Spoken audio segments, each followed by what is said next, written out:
E o texto base para a nossa reflexão nesta noite é Evangelho segundo escreveu João, capítulo de número 19.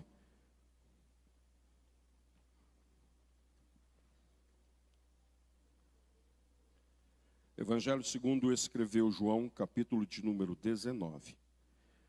Tinha um papel dentro da minha Bíblia aqui, não tem mais não, não tem problema não. Eu prego com esboço, sem esboço, não tem esse negócio não.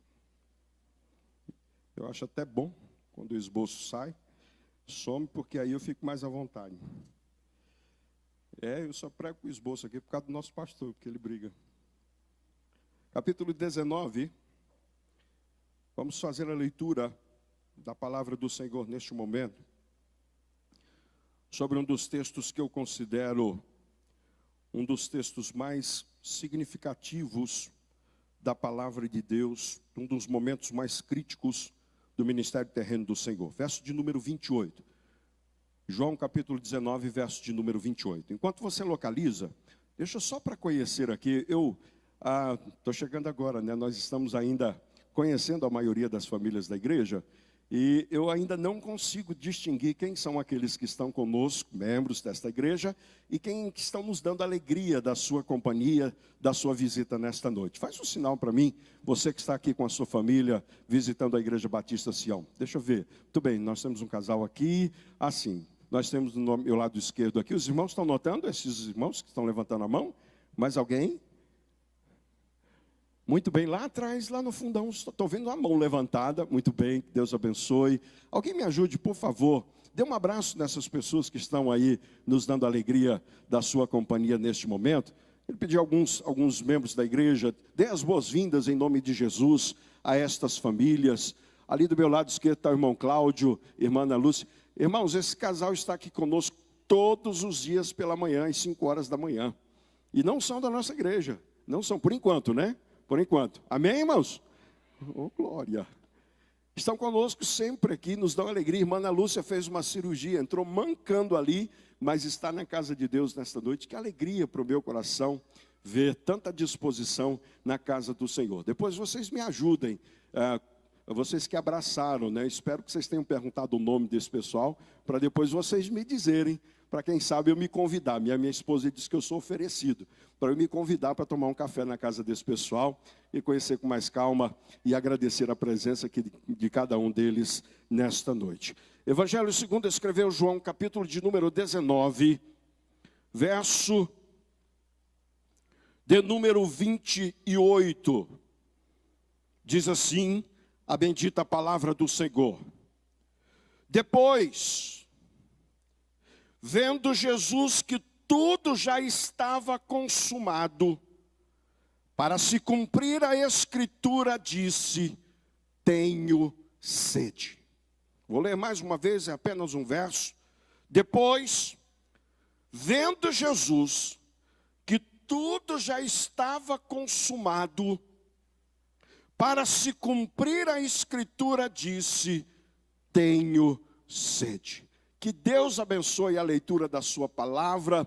Quero conversar nesta noite com a igreja sobre o tema o fim do sofrimento. O fim do sofrimento. Queridos irmãos, a crucificação não foi só o advento mais importante que a humanidade já contemplou, mas o momento mais pedagógico da vida e do ministério terreno do amado Filho Jesus, do amado Filho de Deus, Jesus Cristo, nosso Senhor e Salvador. Há muitas lições, há muitos sermões vivos em cada uma das atitudes que Jesus teve na cruz do Calvário. Há lições preciosas para mim e para você, que nos foram dadas no momento mais crucial da vida do Filho de Deus aqui nesta terra. De um modo muito especial, no texto que nos foi proposto, Jesus nos traz, neste momento, nesta circunstância específica, algumas lições preciosas, alguns ensinamentos valiosos de como enfrentar o sofrimento, de quais os propósitos do sofrimento na vida do cristão e qual a atitude de cada um de nós diante das circunstâncias adversas. É verdade, meus irmãos, que para quem está sofrendo, por causa da dor e da intensidade do sofrimento, alguns minutos são verdadeiras horas, Algumas horas são verdadeiras dias, alguns dias são como semanas, e algumas semanas são como anos. Diante de um sofrimento, todos nós só queremos uma coisa: que Deus ponha fim a este sofrimento. Mas na verdade Jesus nos ensina que antes do fim, do término do sofrimento, nós precisamos entender o fim, o propósito de cada situação adversa que eu e você temos enfrentado. Estão comigo? Digam amém. Antes do fim, do término do sofrimento, vem o fim, o propósito pelo qual Deus tem nos permitido passar por determinadas circunstâncias. Eu preciso que você saiba neste momento que Deus o trouxe aqui, nas asas do Espírito Santo do Senhor, para que você entendesse que cada situação pela qual eu e você enfrentamos, por mais adversa que seja, por mais complicada que pareça, tem um propósito bem definido pelo Senhor, e esse propósito está claro do ponto de vista do sofrimento de Jesus na cruz do Calvário. Pastor, quais são estes ensinamentos? Quais são estes propósitos que a dor e o sofrimento trazem? De que maneira as dificuldades da vida, os problemas enfrentados nesta terra são pedagógicos e trazem algo de benéfico para a vida daqueles que enfrentam? Em primeiro lugar, queridos irmãos, o sofrimento nos ensina, acima de tudo, que o livramento ou que o refrigério para a nossa vida só vem da parte de Deus. Volte ao texto e ao seu contexto, e você vai perceber algo muito interessante quando Jesus afirmou: tenho sede. Veja que diante da agonia, daquele momento tão difícil para Jesus, o seu corpo sentindo as dores e as consequências daquele sofrimento, ele começa a desidratar, ele começa a perder líquidos, e ele diz: tenho sede. E o que acontece no verso de número 29? Estava ali, diz a palavra do Senhor, um vaso cheio de vinagre. Embeberam de vinagre uma esponja, e fixando-a num caniço de isopo, lhe chegaram à boca. Quando, pois, Jesus tomou o vinagre, disse: está consumado. Sabe, meus irmãos, diante do sofrimento humano, por melhor que sejam as intenções das pessoas, a única coisa que elas conseguem é aliviar um pouco o sofrimento que nós estamos passando. Agora, alívio do descanso daquilo que estamos passando, só em Deus, na pessoa do Deus Pai, como Paulo vai anunciar: bendito seja o Deus e Pai de toda consolação, que nos livra e que nos consola em toda a nossa tribulação. Homens têm paliativos, homens podem amenizar, homens podem tentar aliviar a dor que vai no meu peito e no seu, mas o único que pode dar verdadeiro livramento é o nosso Deus, que é o Pai de toda consolação. Bendito seja o nome de Jesus. Quantas pessoas frustradas, quantas pessoas magoadas, ressentidas, de certa forma, porque colocaram a sua confiança, a sua esperança em pessoas que pudessem aliviar aquele momento de dor, de sofrimento, mas a única coisa que encontraram foi vinagre. Algo que pudesse entorpecer, algo que pudessem, num conselho psicológico, num conselho de autoajuda, amenizar, minimizar, ou quem sabe mascarar o sofrimento, porque ele continuava ali. Mas Jesus tem a palavra certa. Deus na pessoa do nosso Santo Espírito de Deus tem o consolo certo, na proporção certa e na medida que cada um de nós espera. Sabe, irmãos, Jesus diz: tem sede, e alguém providencia uma esponja com vinagre. Era uma forma, era medicinal, era uma forma de aliviar, era uma forma de Jesus ter a oportunidade de passar por aquele sofrimento anestesiado. E quantas pessoas, meus irmãos, estão de certa forma enfrentando dificuldades anestesiados, sem a real consciência da dor que estão sentindo, e mais, iludidos de imaginar que possam estar ou estejam vencendo a depressão, a dificuldade, o sofrimento, a angústia e a decepção. Mas, meus irmãos, O sofrimento nos ensina que de Deus vem o consolo e o descanso que eu e você estamos procurando e às vezes colocando na expectativa do ser humano. Ah, meus irmãos, pastor é assim. A gente ouve o sofrimento de cada um. A gente conhece a história de cada um e a gente queria, como uma galinha, colocar todo mundo debaixo das asas, não é, irmã Anaí? Tentando fazer alguma coisa, tentando minimizar, tentando de alguma maneira aliviar a pressão que está no coração das pessoas. Mas a única coisa que nos cabe nesse momento é dizer: Senhor, eu não tenho nada a não ser algo que possa aliviar esse sofrimento. Mas o Senhor tem algo que pode pôr fim a este sofrimento, que pode terminar agora com esta angústia e com esta agrura. Bendito, louvado seja o nome de Jesus. Pastor, eu vim aqui. Olha a chuva chegando aí. Chuva para cearense é sinal de bênção. E se está chovendo, eu não tenho pressa de terminar, porque você não pode ir embora porque está chovendo, né? Tem guarda-chuva, é? Ô, crente com falta de fé aí. Sabe, queridos, teve gente que entrou por essa porta nesta noite, que veio aqui dizendo: Senhor, põe fim a este sofrimento. Senhor, abrevia os dias, tira de mim essa pressão, me ajuda a lidar com essas circunstâncias. E eu preciso dizer para você que você fez a escolha certa, você vem no lugar certo, porque entre nós está aquele que tem poder, não só para aliviar o seu sofrimento, mas por fim a ele para a glória e louvor do nome de Jesus. Algumas pessoas entraram aqui nesta noite, na busca de alívio desta pressão que talvez esteja consumindo ele durante muito tempo. E como eu disse, para quem está sofrendo é uma eternidade. Mas quem sabe nesta noite não seja o dia do Senhor por fim a este sofrimento, porque você está dizendo: a minha confiança está no Senhor, a minha esperança está no Deus que me fez e que tem poder para trazer consolo ao meu coração. O salmista, entendendo esse princípio, vai dizer: uns confiam em carros, outros em cavalos, mas eu faço menção do nome do Senhor, o Senhor Todo-Poderoso, o Senhor das guerras, o Senhor que nos dá a vitória. Bendito seja o nome de Jesus. Em quem você coloca a sua expectação? Você não entende por que você está passando por isso? Não encontrou propósito na situação que Deus está lhe permitindo?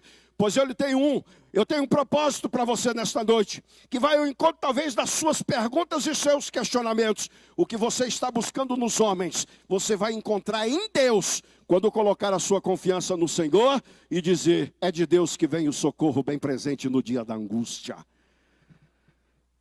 Mas há uma segunda lição, queridos, também muito importante neste momento, nesta circunstância. Sofrimento só acontece na vida de alguém com um fim, antes do fim do sofrimento, com o fim de reordenar os valores na vida do ser. Alguém disse com certeza e com muita propriedade que as 3 necessidades mais básicas do ser humano é ar, água e alimento. Ar, água e alimento. O que é importante para nós e relevante na vida? O que faz sentido, o que dá significado à nossa existência? Qual é a maior necessidade? Qual é a necessidade mais primária que o ser humano tem?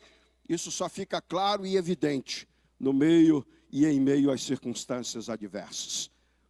Quando a enfermidade chega, dinheiro não é importante. Quando a enfermidade chega, diploma não é significativo. Quando a enfermidade chega, quando a dificuldade bate à nossa porta, quando o luto chega à casa dos nossos filhos, nada disso é importante, senão aquilo que é essencial. E me permita abrir um parênteses para você que ainda não é crente, para dizer para você de que o que a sua alma necessita, do que aquilo que você busca para livre do seu sofrimento, você só encontra em Deus, e isto na pessoa de Jesus, que é a água da vida. E ele disse: quem beber desta água nunca, nunca mais terá sede. Bendito seja o nome de Jesus. Não deveria ser assim, queridos. Mas Deus sabe que alguns só conhecem a linguagem da dor. Deus sabe que alguns de nós só aprendem por meio da pedagogia do sofrimento. O salmista diz: foi-me bom ter sido afligido, porque aprendi os teus decretos. E se há alguma razão para Deus permitir sofrimento na nossa vida, mesmo Ele sendo bom, mesmo Ele querendo o melhor para as nossas vidas, é que esta situação nos faça buscar aquilo que de fato faz sentido e é essencial para a nossa vida. E eu preciso que você saiba nesta noite, o que é essencial para você é uma experiência com Deus na pessoa de Jesus por meio da sua palavra. Enquanto a gente está tudo bem, enquanto a gente está enfrentando situações tranquilas, enquanto a gente tem o que comer, enquanto a gente tem saúde, meus irmãos, as coisas em nossa volta têm valores muito mais acentuados daqueles que possuem. Mas quando a situação de dificuldade vem, quando os nossos olhos estão embotados pela lágrima, quando as noites de sono são intermináveis porque a gente não consegue dormir, a gente se lembra que a vida é feita de simplicidade e de que são nas coisas simples e essenciais que nós encontramos a verdadeira satisfação para a nossa vida.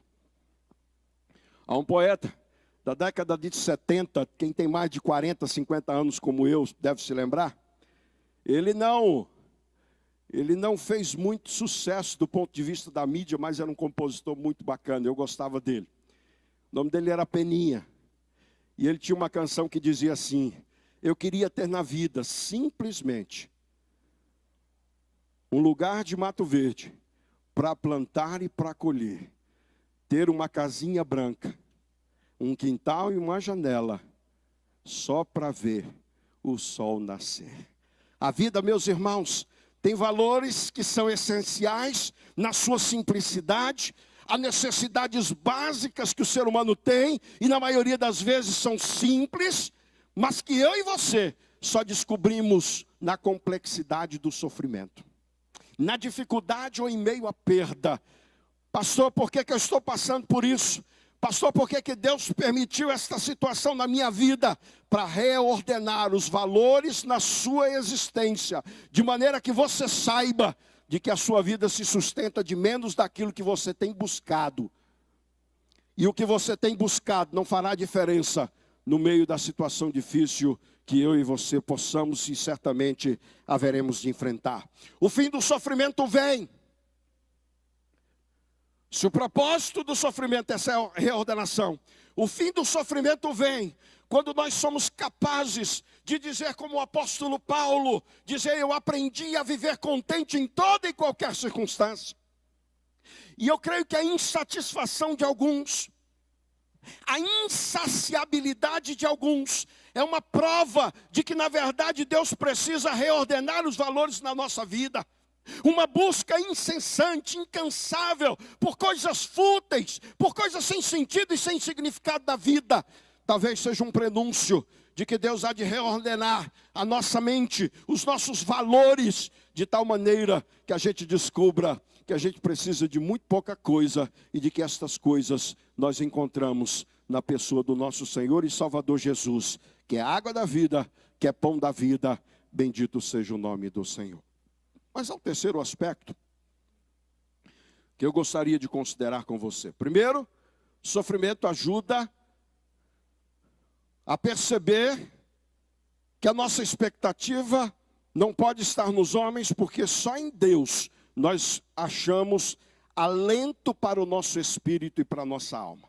Depois ele nos ajuda a reorganizar, a mexer nos nossos valores de tal maneira que tudo que nós enxergamos seja reordenado e que de fato a gente se dedique a buscar aquilo que é essencial para a nossa vida.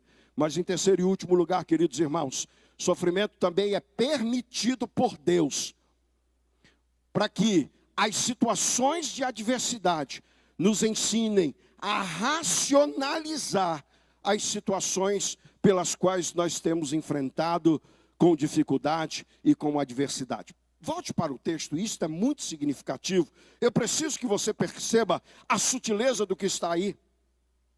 Veja o que Jesus vai dizer. Veja o que o texto vai afirmar. Depois, vendo Jesus que tudo já estava consumado, diz mais o texto: para se cumprir a Escritura, disse: tenho sede. Ah, irmãos, Sofrimento abala com as nossas emoções de tal maneira que nós vivemos e experimentamos situações de desequilíbrio emocional. Sofrimento, quando chega, não nos dá a capacidade, de certa maneira, de ordenar ou reordenar os pensamentos de forma racional e lógica. Sofrimento, quando vem na vida de alguém, vem para desestruturar as bases das convicções mais importantes que a gente tenha na nossa vida. O que é que Jó, quando foi tentado com Jesus, estava à mercê, segundo a expectativa de Satanás? Tira, toca nos seus bens, toca na sua saúde, toca na sua família, e ele vai blasfemar contra o Senhor. Não era isso que Satanás esperava? Mas Satanás estava enganado. Porque, de certa forma, quando a gente acredita que o sofrimento vem para desestruturar as nossas convicções, o sofrimento vem para endossar ainda mais aquilo que nós podemos e devemos acreditar acerca da palavra de Deus, acerca das promessas do Senhor para a nossa vida. Você tem duas opções na sua vida. Você tem duas opções diante do sofrimento que sobreveia sobre você e sobre a sua casa. Perder o chão, como alguns de nós dizem. Não conseguir enxergar a realidade dos fatos que estão por trás desta situação. Ou pedir a Deus equilíbrio por meio desta situação. De maneira que você possa não só não perder a convicção daquilo que você está enfrentando, mas ter ainda mais convicção daquilo que Deus um dia já disse para a sua vida e para a sua família. Enquanto para alguns o sofrimento abala as estruturas da nossa razão, da nossa consciência, do nosso equilíbrio, na verdade, Deus nos permite para que a gente tenha mais firmeza ainda daquilo que um dia a gente já professou, das verdades que a palavra de Deus nos endossa. Eu cito para você que você entenda o que nós estamos dizendo, a experiência de João Batista no cárcere. João Batista nasceu debaixo de promessa. João Batista tinha pais crentes, aliás, sacerdotes que serviam na casa do Senhor. João Batista cresceu ouvindo que no seu nascimento foi prenunciado pelo anjo do Senhor, dizendo qual seria o seu nome, qual seria o seu ministério, qual seria a proposta da sua vida, o seu projeto de vida, a sua razão de existência. Ele cresce isto. E quando Jesus vai até ele para ser batizado, João Batista ergue a sua voz para que todo mundo escutasse e diz: eis o Cordeiro de Deus que tira o pecado do mundo. Quando Jesus se aproxima, ele diz: Senhor, eu não sou digno de te desatar as tuas sandálias. Ele disse mais: eu batizo vocês com água, mas virá aquele que é maior do que eu, que batizará vocês com Espírito e com fogo. Todas estas convicções João Batista tinha acerca de Jesus, acerca do Salvador. Mas quando João está no cárcere, quando João está na prisão, aquele homem que nasceu debaixo de promessa, aquele homem que foi instruído na palavra de Deus, aquele homem que levou a vida pregando e anunciando que Jesus Cristo era o Filho de Deus, o Cordeiro de Deus, agora chamam seus discípulos e diz: vão até Jesus e perguntem para ele se ele é o Messias ou se nós devemos esperar e aguardar outro. Sabe, irmãos, sofrimento faz isso.